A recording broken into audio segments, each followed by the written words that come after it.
यह नहीं कि भोगों में गिरना, और शादी का मतलब है एक दूसरे को ऊपर चढ़ाना। शादी सोने के धागे में हथियाला बांधने जैसा है। सोने के धागे मतलब प्रेम का, आत्मा का नाता होना चाहिए। स्त्री और पुरुष का मिलाप इसलिए होता है कि तुम मुझे भगवान की तरफ आगे बढ़ाओ और मैं तुमको भगवान की तरफ ऊपर चढ़ा के चलूं, हम दोनों ऊपर चढ़े। एक नारी वह है जिसने नर को तारा है, नर तारा उसको परमात्मा पति समझकर, भगवान का रूप समझकर उसको भगवान के रास्ते पर लेकर आए और उसको भगवान करके खड़ा करे। और दूसरी स्त्री वह होती है जो उसको प्रोटेक्ट करके भोगों में गिराती है। उस स्त्री के लिए शास्त्रों ने बोला है स्त्री नागिन है, तो लोगों ने समझा स्त्रियां हो गई, पर स्त्री नागिन वो है जो को भोगों में गिरा, पर वह स्त्री नागिन नहीं है जो पुरुष को उठाती है। वह देवी है, शक्ति है, वो दुर्गा माता है, जिसकी तुम्हारी भी शेर के ऊपर सवारी होना चाहिए। शेर है मन, जिसने मन के शेर के ऊपर सवारी की वो सच्चा देवता है और वही अपने पति को इस रास्ते पर आगे बढ़ा सकती है। साथ ही हाथ बढ़ाना, एक अकेला थक जाएगा, मिलकर उठाना। अगर हम उसको सच्चा साथ देंगे तो एक के बदले दो चढ़ेंगे, तो उसके लिए आसानी होगी। तुम मुझे चढ़ाओ, मैं तुमको चढ़ाऊं, पर कहीं भी उसको गिराना नहीं है। कोई भी इच्छा अगर हम रखेंगे तो जरूर गिरेंगे। ऐसी तरह से जब हम पहले इस रास्ते पर आते हैं तो हम मोह ममता में, भोग में फंस जाते हैं और समझते हैं कि शादी मतलब भोग, शादी मतलब बच्चे, शादी मतलब मजा, शादी मतलब घूमना, शादी मतलब इंद्रियों का सुख, इंद्रियों का छोड़ देना। ये शादी नहीं। जिसको पूरा कंट्रोल है उसकी शादी सक्सेस होगी, क्योंकि इंद्रियों के सुख के आधार पर एक दूसरे से प्यार नहीं है। पति इंद्रिय आनंद, उनको इंद्रियों से सुख लेने की जरूरत ही नहीं है, वह अपनी शांति में, आनंद में रहते हैं। मर्द अपने अंदर में आनंद ढूंढता है और स्त्री अपने अंदर में आनंद ढूंढती है।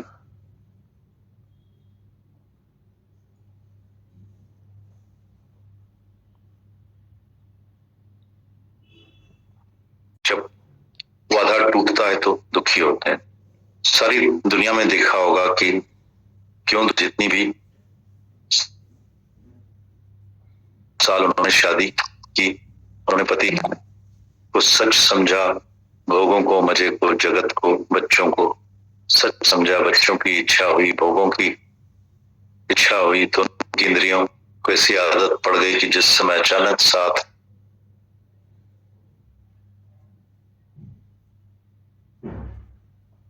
उनका छूट गया, उनकी हालत ऐसी हो जाती जैसे भूख में खाने की थाली पर कोई आधे में से छीन ले तो उसकी क्या हालत होगी। तो इसी तरह से जब स्त्री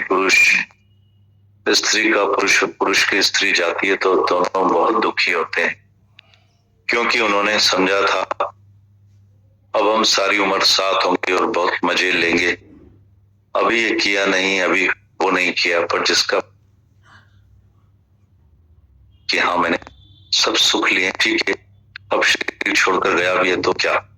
अब बोलेगी नहीं कि अभी मैंने सुख, मेरी देवरानी मजे ले रही है, मेरी फलानी मजे ले रही है, मेरी सहेली मजे ले रही है और मैं ऐसे रह गई। भगवान ने मेरा पति छीन लिया, इसका मतलब है सुखों को याद करके रोती है, इंद्रियों के सुखों को याद करके रोती है, न कि आत्मा को याद करके रोती है। अगर तुम्हारा पति परमात्मा है तो तुमको रोने की जरूरत ही नहीं है। जब शरीर छूटता है तो ऐसा नहीं कि पति परमात्मा मर गया, उसकी देह मर गई, देह तुम्हारा क्या नाता था।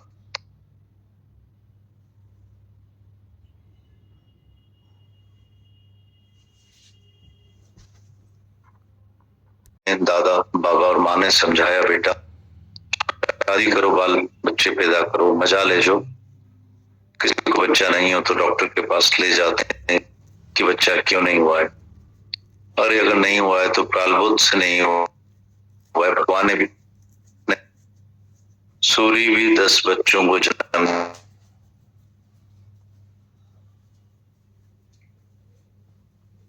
पैदा किया है। 4 तो 5 इंद्रियों का सुख लक्ष्य, भोगी लक्ष्य, पर इधर भोग नहीं चाहिए, इधर चाहिए भगवान।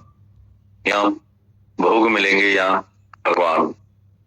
तुम भगवान के रास्ते पर आओगे और बोलोगे कि इसमें क्या है, हम वो भी साथ लेके देखते हैं। दोनों मुझे साथ नहीं आएंगे।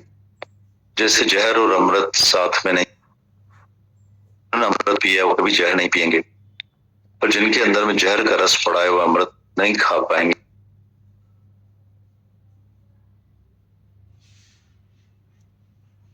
जो ऐसा समझते हैं ऐसे मजा, सब तो तुमने देखा है ना।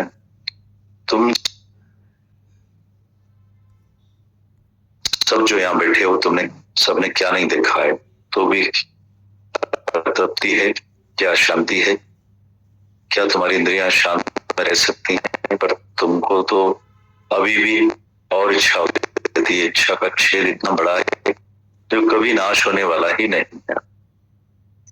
तुम्हारी इच्छा, इस इच्छा के कारण जन्म लेंगे। इच्छा मर मर के शरीर, तुम्हारा शरीर छूट जाएगा, पर तुम्हारी इच्छा और वासना नहीं जाएगी। अगर जी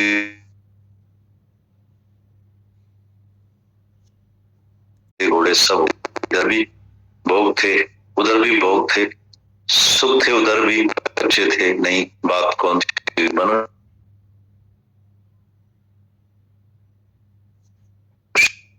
देह में आकर अगर हम लालच करें कि ये सुख है वो सुख लें, तो कौन सी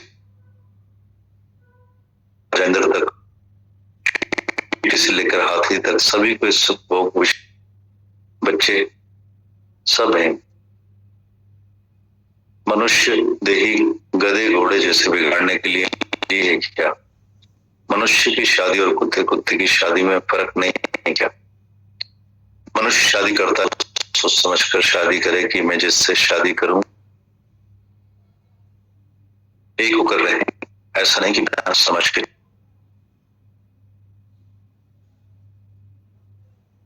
उससे कुछ साथ इसलिए दें कि हम भगवान के रास्ते पर चलें, और जहां जहां भी धक्का खाएं तो दूसरा साथी उसको उठाकर चले। जैसे 2 लोग रास्ते में जाते हो तो अगर एक गिर जाता है तो दूसरा उसको उठाएगा ना, या अगर एक गिरता है तो दूसरा भी पीछे गिर जाएगा। तो पति पत्नी का संग ऐसा ही, में एक दूसरे को अंधा करके बैठे हैं। तुम्हारी वासनाएं इच्छाएं निकालता है और तुमको बताता है कि तुम दुनिया भाई अंधा मिल अंजा बैठा बाट बनाए।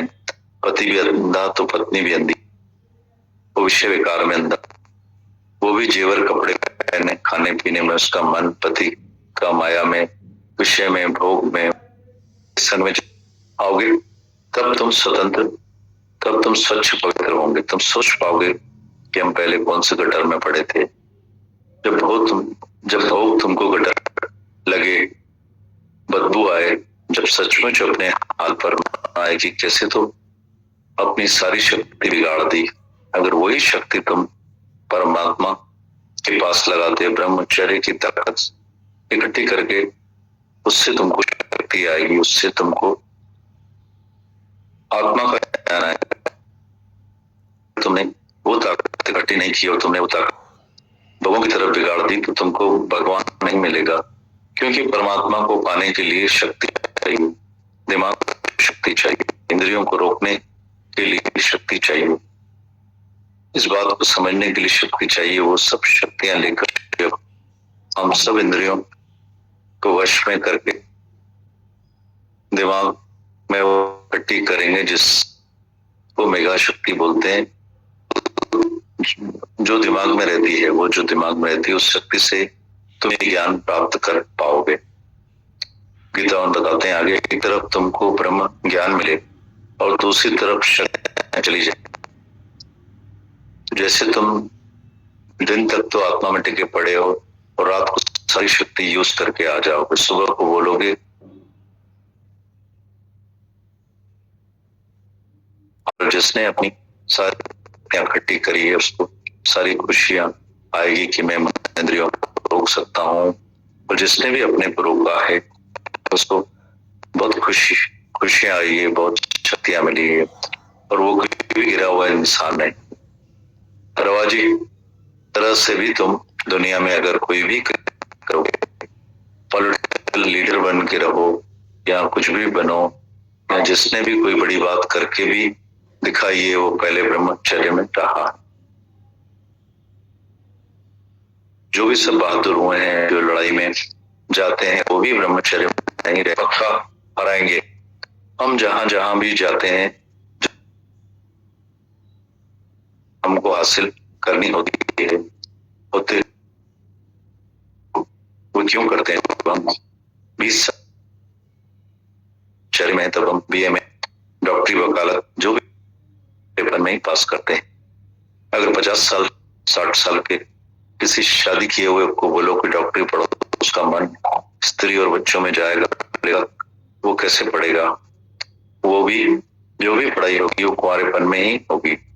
इसी तरह से जैसे हम सब विद्या ब्रह्मचर्य की उम्र में लेते हैं, तो इसी तरह से जब ब्रह्म विद्या भी हासिल करें तो समय कम ब्रह्मचर्य में रहना, विकारों से दूर रहना, तो मन हमेशा पवित्र रहेगा।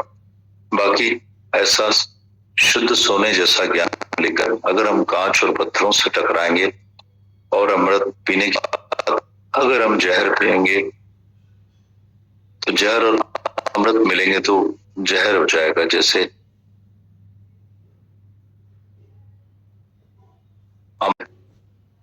जहर का पैकेट डाल दो तो जहर बाकी अमृत होगा, कोई भी वो अब पी सकता है क्या? इसी तरह से तुम कितना भी ब्रह्म ज्ञान लो फिर जाकर जहर पियो तो सारा ब्रह्म ज्ञान ही तुम्हारा जाएगा, कभी भी उसको ये ज्ञान पक्का नहीं होगा।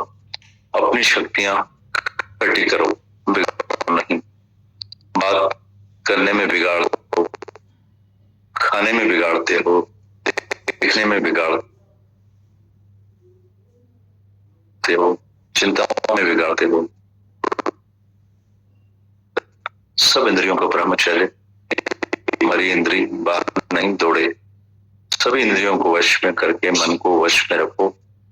तो मन तू ज्योत स्वरूप है, तुम ज्योति स्वरूप हो, तुम अपने को केवल पहचानो। गीता भगवान।